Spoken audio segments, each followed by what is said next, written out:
चलिए आज एक ऐसी कहानी की परतें खोलते हैं जिसकी गूंज आज भी दुनिया भर में सुनाई देती है, फ्रांसीसी क्रांति। जी, हमारे पास जो स्रोत हैं वो हमें बताते हैं कि कैसे एक पूरी की पूरी कौम अपने ही राजा के खिलाफ उठ खड़ी हुई थी। हमारा मकसद सिर्फ ये जानना नहीं है कि क्या हुआ, बल्कि ये समझना है कि क्यों हुआ, आखिर वो कौन सी वजहें थीं।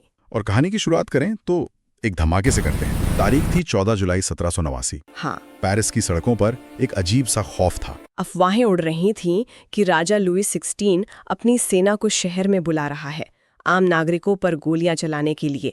ये डर हवा में बिजली की तरह दौड़ रहा था। और इसी डर और गुस्से ने एक विस्फोटक भीड़ को जन्म दिया। करीब 7,000 मर्द और औरतें। 7,000! ये तो बहुत बड़ी संख्या है उस समय के हिसाब से। जी, बहुत बड़े। और वो पेरिस के टाउन हॉल के सामने जमा हुए। उन्होंने तय किया कि वो अपनी हिफाजत खुद करेंगे। एक तरह की जन सेना बना ली उन्होंने। बिल्कुल। और हथियारों की तलाश में वो बास्तील के किले तक पहुंचे। ये सिर्फ एक किला नहीं था, ये राजा की तानाशाही ताकत का प्रतीक था, जिससे लोग नफरत करते थे। हाँ, भीड़ ने उस पर धावा बोल दिया, कमांडर को मार गिराया और किले को ईंट दर ईंट उखाड़ फेंका। ये एक पल का गुस्सा था, लेकिन इसने इतिहास बदल दिया। बास्तील का गिरना तो एक धमाका था, पर इस धमाके के लिए बारूद तो दशकों से इकट्ठा हो रहा होगा। सही बात है। तो चलिए उस बारूद की कहानी समझते हैं। शुरुआत करते हैं 1774 से, जब एक 20 साल का लड़का फ्रांस का राजा बना। 1774 में बुर्बो खानदान का लुई 16, उम्र सिर्फ 20 साल, और उसे विरासत में गद्दी के साथ साथ एक बहुत बड़ा सरदर्द मिला। खाली खजाना। बिल्कुल खाली। और वजह भी एक नहीं कई थी। फ्रांस ने सालों तक लंबे और महंगे युद्ध लड़े थे। फिर वर्साय के आलीशान महल की फिजूल खर्ची थी। और एक बहुत दिलचस्प वजह भी है जो लोग अक्सर भूल जाते हैं। हाँ, अमेरिका की आज़ादी की लड़ाई। फ्रांस ने अमेरिका के 13 उपनिवेशों को ब्रिटेन से आज़ादी दिलाने में दिल खोलकर मदद की, और इस चक्कर में फ्रांस पर 10 अरब लिवरे से भी ज्यादा का कर्ज चढ़ गया। जरा सोचिए, इतनी बड़ी रकम कि सरकार की कमाई का एक बहुत बड़ा हिस्सा सिर्फ उस कर्ज का ब्याज चुकाने में जा रहा था। मतलब देश चलाने के लिए पैसा ही नहीं बचा था। नहीं, तो किसी भी सरकार का पहला कदम क्या होता है? टैक्स बढ़ा दो। लेकिन फ्रांस में ये इतना सीधा नहीं था। यहाँ की जो टैक्स व्यवस्था थी वही अपने आप में एक बहुत बड़ा अन्याय थी। बिल्कुल। उस वक्त का फ्रांसीसी समाज मोटे तौर पर 3 हिस्सों में बड़ा था, जिन्हें एस्टेट्स कहते थे। पहला एस्टेट यानी चर्च के लोग, पादरी। दूसरा कुलीन वर्ग। और तीसरे एस्टेट में फ्रांस की बाकी 90% आबादी, मतलब व्यापारी, वकील, किसान, मजदूर, सब। और सारा का सारा अन्याय इसी तीसरे एस्टेट के साथ था। टैक्स देने की पूरी जिम्मेदारी इन्हीं पर थी। जबकि पहले 2 एस्टेट्स को जन्म से ही टैक्स देने से पूरी छूट मिली हुई थी। पर एक मिनट, ये व्यवस्था तो सदियों से चली आ रही थी। अचानक ऐसा क्या हुआ कि लोगों को ये नाबर्दाश्त लगने लगी? बहुत अच्छा सवाल है। पहली वजह, आर्थिक बोझ हद से ज्यादा बढ़ गया था। किसानों को चर्च को टाइड नाम का धार्मिक टैक्स देना पड़ता था, और सरकार को टाइल नाम का डायरेक्ट टैक्स भी। जी, मतलब आम आदमी हर तरफ से पिस रहा था। और दूसरी, शायद इससे भी बड़ी वजह थी, एक नए वर्ग का उदय। पढ़ा लिखा पैसे वाला मध्यम वर्ग। हाँ, ये व्यापारी, वकील, अफसर लोग थे जो अपनी मेहनत से अमीर हुए थे, पर उन्हें समाज में कोई अधिकार नहीं मिलता था। और वो ये सवाल पूछने लगे थे कि किसी को सिर्फ इसलिए सारे अधिकार क्यों मिले क्योंकि वो एक खास खानदान में पैदा हुआ है। और इसी आर्थिक तंगी के बीच लोगों के पेट पर भी लात पड़ रही थी। खाने का संकट, जीविका संकट। जी, 18वीं सदी में फ्रांस की आबादी तेजी से बढ़ी, पर अनाज का उत्पादन उस रफ्तार से नहीं बढ़ा। नतीजा, लोगों का मुख्य भोजन पावरोटी, उसकी कीमतें आसमान छूने लगी। और मजदूरों की तनख्वाह वहीं की वहीं थी। अमीर और गरीब के बीच की खाई एक ज्वालामुखी बन गई। तो एक तरफ भूख और गरीबी, और दूसरी तरफ ये नए विचार कि जन से कोई बड़ा छोटा नहीं होता। ये तो बड़ा खतरनाक कॉम्बिनेशन है। और इसी कॉम्बिनेशन में घी का काम किया कुछ दार्शनिकों के विचारों ने, जैसे जॉन लॉक और रूसो। लेकिन ये तो बड़ी बड़ी किताबें लिखने वाले लोग थे। इनकी बातें सड़क पर एक भूखे परेशान आम आदमी तक पहुंची कैसे? यही तो सबसे दिलचस्प बात है। ये विचार सिर्फ किताबों में बंद नहीं रहे, ये पेरिस के कॉफी हाउस और सैलून में होने वाली बहसों का हिस्सा बन गए।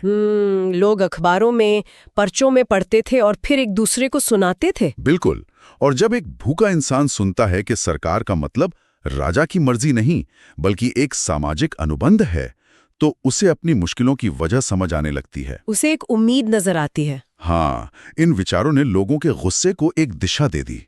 तो माहौल पूरी तरह तैयार था और फिर 5 मई 1789 को राजा ने खुद ही उस चिंगारी को हवा दे दी। उसने नए टैक्स लगाने के लिए एस्टेट्स जनरल की बैठक बुलाई। एक तरह की संसद जिसकी बैठक सालों से नहीं हुई थी। हाँ, और परंपरा के मुताबिक हर स्टेट का सिर्फ एक वोट होता था, तो पहले 2 स्टेट मिलकर हमेशा तीसरे को हरा देते थे। लेकिन इस बार तीसरा स्टेट तैयार होके आया था। उन्होंने मांग की कि हर प्रतिनिधि को एक वोट देने का अधिकार हो।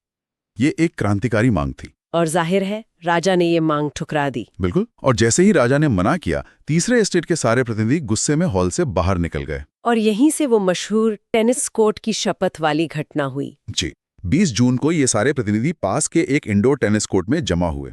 उन्होंने खुद को नेशनल असेंबली घोषित कर दिया और कसम खाई कि जब तक वो फ्रांस के लिए एक नया संविधान नहीं बना लेते, जो राजा की शक्तियों पर लगाम लगाए, तब तक वो वहां से नहीं हटेंगे। ये एक इनक्रेडिबली साहसी कदम था। और जब ये सियासी ड्रामा वर्साई में चल रहा था, तब पेरिस की जनता ने बास्टील पर धावा बोल दिया। इतना ही नहीं, गांव में भी महाभय का दौर चल रहा था।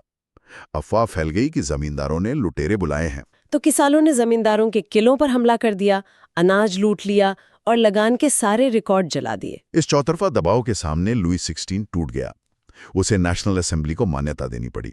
और 4 अगस्त 1789 की रात को असेंबली ने एक झटके में फ्रांस की सदियों पुरानी सामंती व्यवस्था को खत्म कर दिया। फ्रांस हमेशा के लिए बदल गया। इसके बाद 1791 में नया संविधान बना और फ्रांस एक संवैधानिक राजतंत्र बन गया।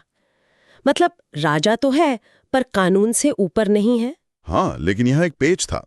संविधान ने वोट देने का अधिकार हर किसी को नहीं दिया। नागरिकों को सक्रिय और निष्क्रिय में बांट दिया गया। जी, सिर्फ 25 साल से ज्यादा उम्र के वो पुरुष जो एक ठीक-ठाक रकम टैक्स में देते थे, वही वोट डाल सकते थे। तो ये तो वही बात हो गई, जन पर आधारित भेदभाव खत्म हुआ, पर पैसे पर आधारित भेदभाव आ गया। बिल्कुल, और आम आदमी को इसे ठगा हुआ महसूस हुआ।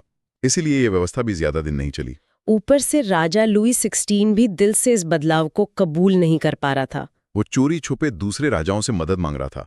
जब ये बात खुली तो लोगों का गुस्सा भड़क गया।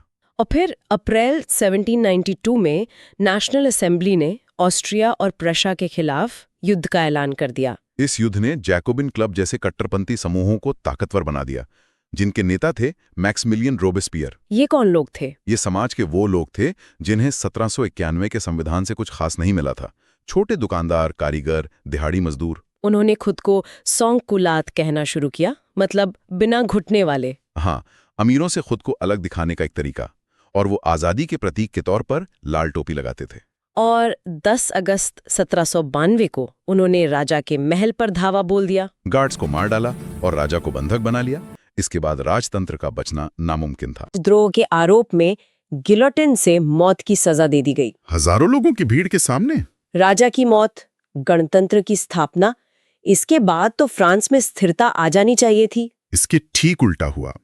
इसके बाद फ्रांस में वो दौर शुरू हुआ जिसे इतिहास में आतंक का राज कहा जाता है। आतंक का राज? जी, 1793 से 1794 के बीच सत्ता पूरी तरह रोबेस्पियर और जैकोबिन के हाथ में थी। ये तो कमाल का विरोधाभास है।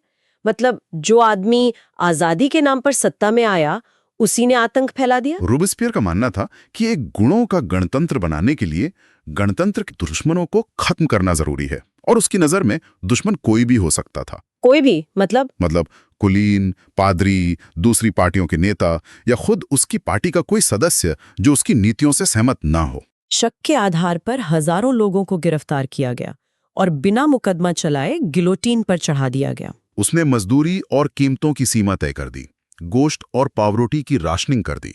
और वो समता रोटी वाली बात। हाँ, महंगे सफेद आटे पर रोक लगाकर सबको साबुत गेहूं से बनी समता रोटी खाने पर मजबूर किया गया।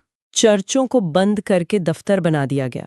वो समाज के हर पहलू को बदलना चाहता था। आखिर में उसकी अपनी ही सख्ती उसे ले डूबी। उसके अपने समर्थक भी उसकी क्रूरता से तंग आ गए। जुलाई 1794 में उसे भी गिरफ्तार किया गया और अगले ही दिन उसी गिलोटीन पर चढ़ा दिया गया। रोबेस्पियर के बाद सत्ता वापस अमीर मध्यम वर्ग के हाथ में आ गई।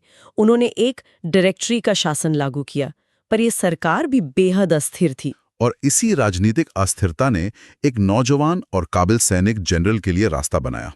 उसका नाम था नेपोलियन बोनापार्ट। लोगों को डायरेक्टरी की लड़ाइयों से इतनी थकान हो चुकी थी कि उन्हें नेपोलियन में एक मसीहा नजर आया। जी, और 1804 में उसने खुद को फ्रांस का सम्राट घोषित कर दिया। क्या विडंबना है। जिस क्रांति की शुरुआत एक राजा की तानाशाही खत्म करने के लिए हुई, उसका अंत एक सम्राट के राज्याभिषेक पर हुआ। सही कहा। तो फिर इस पूरी उथल-पुथल, इतने खून खराबे का हासिल क्या था?